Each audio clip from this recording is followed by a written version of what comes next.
So here's the thing. I did a Nina Pool style deep dive on this, and it's honestly much worse than even I realized. So back in the day, caskets used to be local independent companies. So your local furniture maker was quite frequently also your local casket maker, was also your local undertaker. And when vehicles became a thing, your local undertaker was also your ambulance driver, because the hearse and the ambulance were the same vehicle, and that was the vehicle that was capable of transporting people while they were lying prone. That started to change as the railroad spread across the US, because it enabled more companies, casket companies, and all industries in the US to expand, because now they had the ability to transport their product. By the late 1800s, you still had predominantly local casket companies, but you also started to see big casket companies emerge. The two biggest ones were National Casket Company and Batesville Casket Company. By 1950, the industry has shifted to the point where there are over 700 casket makers in the United States. And I've created a graphic for this to kind of show the scale of what I'm talking about. So 1950, over 700 casket makers in the US. What changed? Between 1960 and 1970, two things changed. One, the Korean War was coming to an end. B, metal caskets were able to be manufactured and became more popular.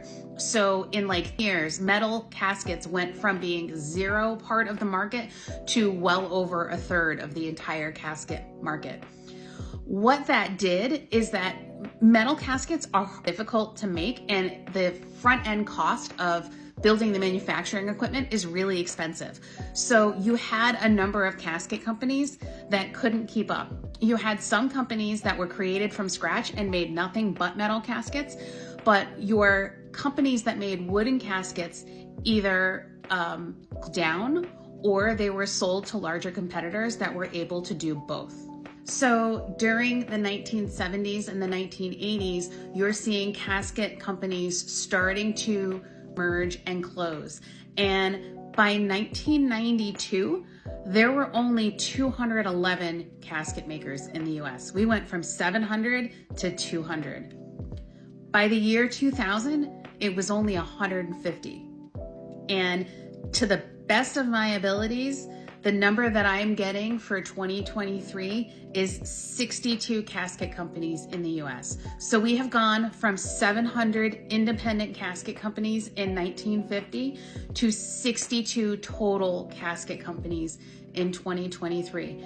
And what is the part about that that shocks me? Well, the part that I didn't realize is that 70% of all American casket sales are attributed to two companies.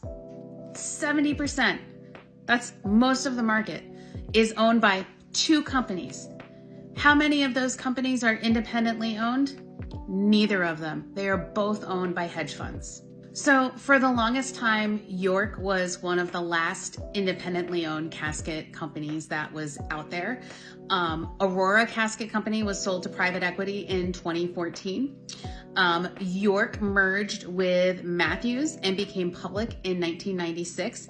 And in 2015, Aurora and York Matthews merged to become Matthews International. Batesville was owned by Hillenbrand for the longest time, like since their inception. And in February of 2023, they were sold to Long Range Capital for $761 million. Where does that leave the consumer, and what is my advice to you? I'm gonna be honest with you, this is worse than I thought it was, and it really leaves me struggling on what I should be advising clients. And here's why. My advice had always been for customers to get their casket directly from the funeral home, and there's two main reasons for that. One is when you're dealing with the death of a loved one, you don't want to be worried about anything else. There are too many things on your plate as it is.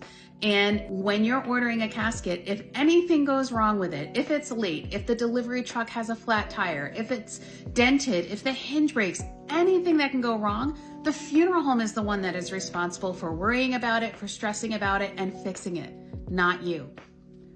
You cannot put a price on that, in my opinion. So that's the biggest reason why I recommend people use the film. But also, as somebody who comes from the funeral business, I recognize that how that casket sale is for the overall good of the funeral home and their ability to keep their lights on as well. But now that I realize how significantly constricted the market is, even more than I even realized it was, you know, it makes me wonder, and it almost seems hypocritical of me to advise families to look for local independent funeral homes and then not also advise that they search for local independent or regional casket makers as well. So that's where we are. And I think really it's going to have to be up to the consumer to decide what is most important to them. Do they want to do the time and the research to find the independent casket maker that is most appropriate for them?